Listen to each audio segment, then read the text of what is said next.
데일리 브리핑.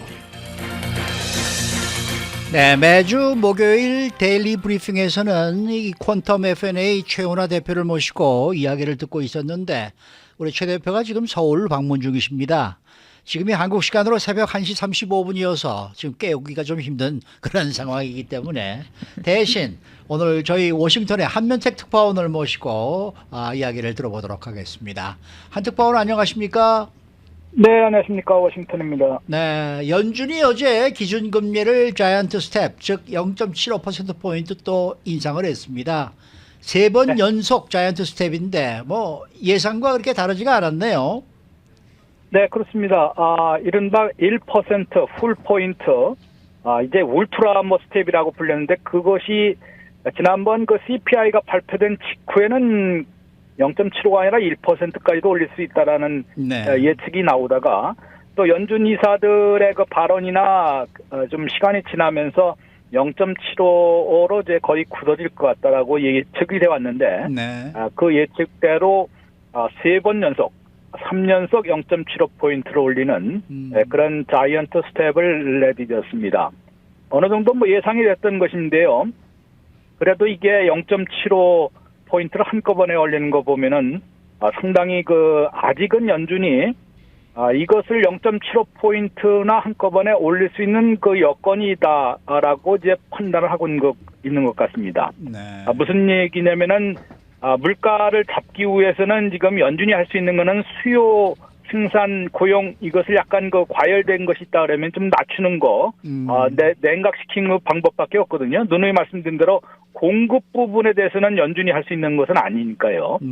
그런데 지난번에 물가 지수 CPI를 나올 때 보면은 여전히 휘발유 값만 떨어졌지 대외 요건이 휘발유 값은 떨어졌는데 식품이나 다른 물건값, 서비스값은 계속 올랐습니다. 그것 때문에 CPI 지수가 7월에 8.5에서 그렇게 금리를 올리고 그래도 8월에 8.3%로 0.2포인트 낮추는데 그쳤었거든요. 이런 것을 볼 때는 아직까지는 이제 금리 인상의 여파로 물가를 잡을 수 있는 여력이 있다라고 판단해서 이번에도 0.75포인트나 또 대폭 올리는 그런 결정을 내린 것으로 보입니다. 또 한 가지는 이제 이게 너무 냉각을 시키다가 그대로 얼어붙게 만드는 우려가 있는 거 아니겠습니까?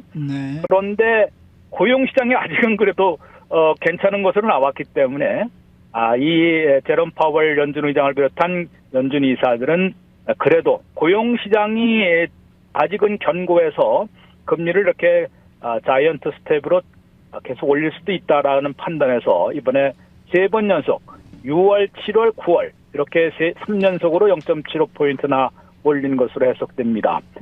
그러다 보니까 올 초에는 0% 아니었습니까? 제로, 0.25에 제로에서 0.25포인트 든 것이 지난달까지만 해도 2.25%였었는데 이제는 3.0 내지 3.25 이러다 보니까 평균이 3.1%까지 3%를 넘긴 셈이 됐습니다. 그런데 여기서 끝나는 게 아니라요. 적어도 내년까지 보지 않더라도 연준이 이제 앞으로도 계속 금리를 올릴 것임을 또 분명히 하고 있기 때문에 아직은 게임이 끝난 것이 아니다. 물가와의 전쟁이 계속되고 있는 것으로 볼 수 있습니다. 그럼 앞으로 두 차례 남은 FOMC 연방공개시장위원회 정례회에서도 또 금리 인상이 계속 이어지겠네요. 네, 그렇습니다. 연준이 이제 지난 6월달 6월에 경기 예측 전반적인 목표치를 제시했었거든요. 그다음에 이제 매번 회의 때마다 제시하는 건 아니고 분기 한 번씩 제시하기 때문에 이번 9월이 또 이 수정된 포캐스트 또는 프로젝션을 갖다가 이제 발표를 했는데요. 이것을 보면은 이제 앞으로 남은 올해 두 번의 회의에서도 얼마를 올릴 것인지를 알 수 있는 것입니다. 어제 발표된 것을 보면은 올 연말에 기준금리 수준이 어디까지 갈 것인지 이것을 보면은 4.4%를 제시했습니다. 상당히 지금 3.4%에서 지금 6월 달에는 3.4%였거든요. 이 1포인트나 더 올리겠다는 것을 공개적으로 얘기한 것이기 때문에 정확하게는 4.25 내지 4.50 이제 0.25가 이제 차이가 있는 것이기 때문에 항상 금리가 이제 하한선이 4.25에서 상한선이 4.50, 이래서 평균으로 4.4%가 될 것으로 어제 그 프로젝션에서도 그 제시를 했습니다. 4.4%가 된다는 얘기는 앞으로 남은 두 번의 회의에서 1.25포인트나 금리를 더 올리겠다라는 것을 예고한 거나 마찬가지입니다. 그렇죠. 그럼 1.25%를 올리려면은 11월 초와 지금 12월 중순 두 번 회의 남았는데요. 네. 한 번은 0.75, 또 한 번은 0.5포인트나 올려야지만 1.25가 됩니다. 그렇죠, 그렇죠. 그러니까 아마도 11월 초까지 4번 연속으로 0.75를 올리지 않을까 이렇게 예측이 되는 것이고요. 네. 또 12월에도 0.5까지 올리고 그래서 올 연말에는 4.25 내지 4.50이나 되는데 이것은 당연히 이제 평균으로 4.4%가 되니까 그야말로 올 연말에 한 해에 4% 이상 금리를 아주 파격적으로 올리는 그런 연준의 물가 잡기 조치가 될 것으로 예상이 되고 있습니다. 근데 여기서 끝나는 것도 아니고요. 또 이제 장기 내년 금리 수준도 제시를 했거든요. 네. 이른바 터미널 금리라고 하는데 종말 단계 금리가 어느 정도, 그러니까 피크로 볼 때는 4.6%를 제시했습니다. 4.5 내지 4.75가 될 것이다. 이게 경제 분석가들이 예측이 아니라 연준 이사들이 제시를 한 것이기 때문에 적어도 그렇게 갈 것이다. 그래서 내년 4월에는 아마도 4.6%가 될 것으로 보면은 올 연말 4.4%에서 또 0.25는 또 한 번 올리겠다는 거 아니겠습니까? 그렇겠죠. 내년 1월이나 3월에 회의가 있는데 그때도 또 내년에도 일단은 금리를 올릴 것으로 얘기를 하는 것이고요. 더구나 이 4.6% 종말 단계의 그 피크까지 올라가는 금리는 내년 한 해 내내 그렇게 유지될 것이다. 그러니까 내년에는 금리 인하가 없을 것이다라는 점을 분명히 하고 있습니다. 아하. 금리 인하는 2024년에나 될 수 있다라고 얘기하고 있기 때문에 결국은 내년 한 해까지는 4%대 중반의 고금리가 계속될 것이다. 지금 올해 남은 기간은 물론이고요. 내년 한 해 내내 4.4%대 중반의 고금리가 계속될 것으로 봐야 될 것 같습니다. 그러니까 이렇게 자이언트 스텝을 계속 밟는다는 얘기는 이제 뭐 제롬 파월 연준 의장도 물가 잡기에는 이것밖에 방법이 없다는 식의 이제 그런 발언을 계속하고 있는데 결론적으로 보면은 물가 잡기가 그렇게 쉽지 않다는 그런 이제 얘기로 해석이 됩니다. 어떻습니까? 네, 그렇습니다. 이번 또 예측을 하면서도 그것을 인정을 했습니다. 연준이 선호하는 물가는 뭐 잘 아시다시피 PCE라는 그 개인 소비 지출 물가인데요. 네. 또 우리가 얼마 전에 얘기한 거는 이제 CPI라는 이제 소비자 물가 지수가 있지 않습니까? 네네네. 쉽게 이제 약간의 그 차이가 있는 거는 쉽게 얘기해서 CPI는 대도시들의 300개 품목을 물가 조사하는 것이고요. 네네. 요거는 이제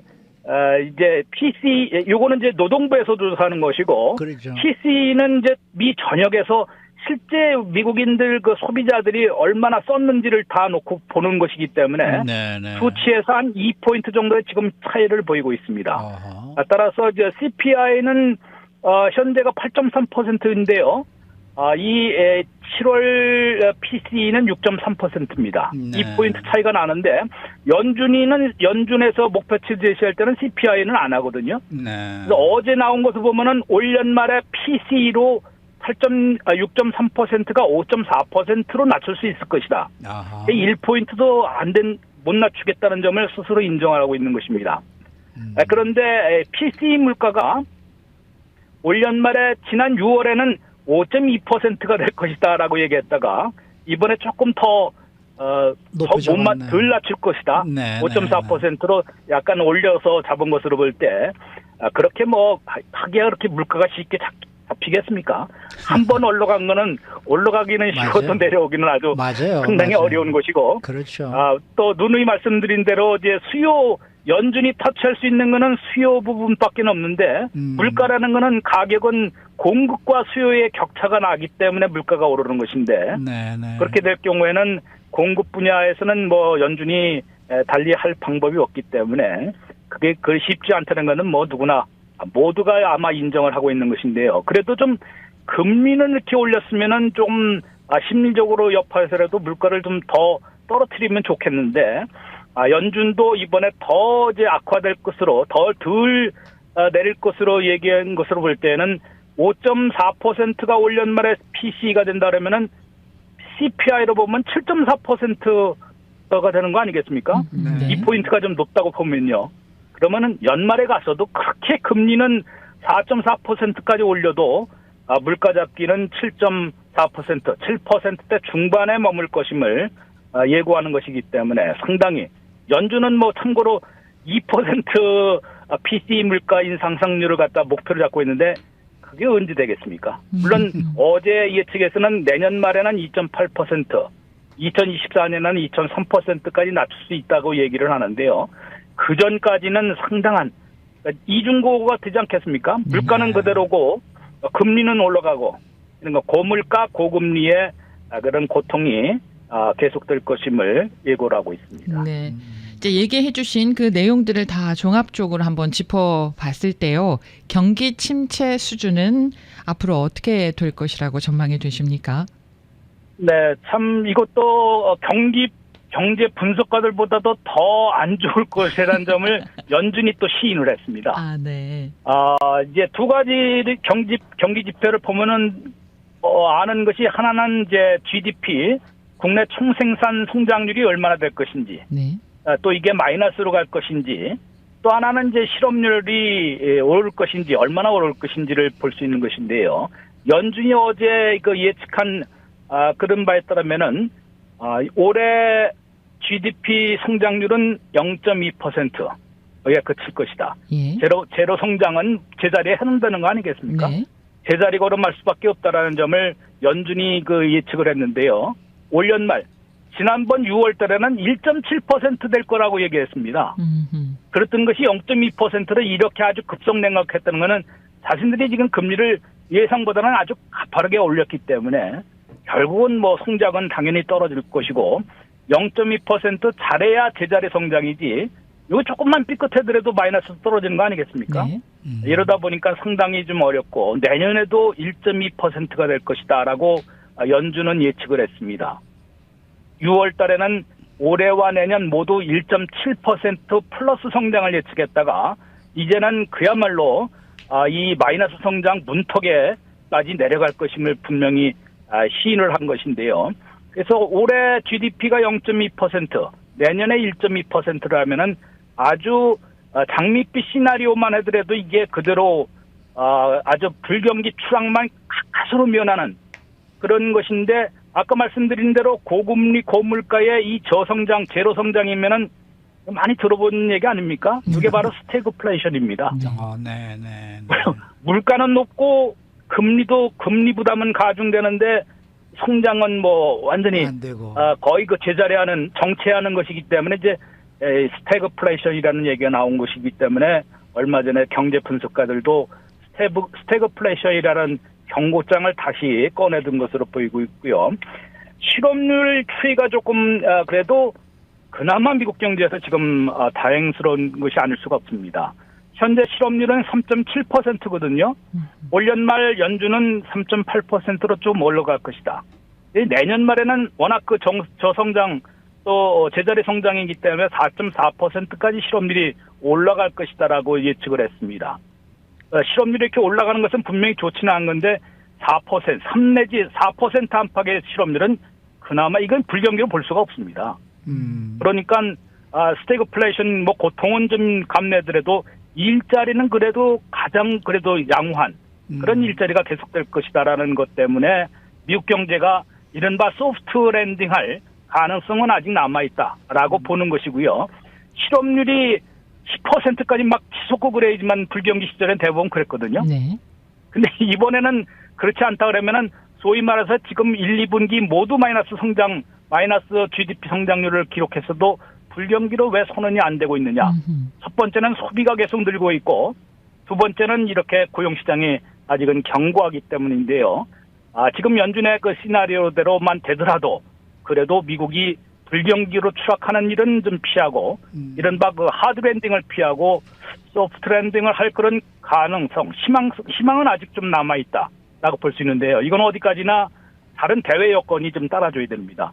러시아가의 우크라이나 전쟁도 좀 중단이 끝나고 또 이제 공급망이 다시 이제 개선이 되고 이런 것이 돼야 되는데 그걸 장담할 수 없기 때문에 지금 아주 그야말로 살얼음판을 걷는 외줄타기를 지금 하고 있는 것으로 지적이 되고 있습니다. 네.